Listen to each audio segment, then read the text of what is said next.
আকিদা কাকে বলে, মানহাজ কাকে বলে? সুন্দর প্রশ্ন। আকিদা বলতে গেলে তো অনেকে খেপে যায়। আকিদা শব্দটি মূল শব্দ, এটা আরবি শব্দ। এটা আসছে সহিহ ইমাম সুনান দারমিতে আকিদা শব্দটির বর্ণনা আসছে, শব্দটাই আসছে সালাসুন লা ইয়াতাকিদুহুন্না কলবু মুসলিম, সরাসরি হাদিস শব্দে আসছে।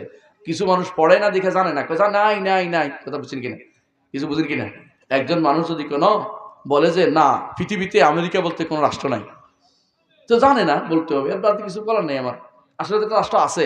তো যে ব্যক্তি বলে কোন হাদিসে নয় আকীদা, সে ব্যক্তি পড়ে নেই, জাহেল। জাহেল তো বলতেই পারে, বুঝেন না কথাটা?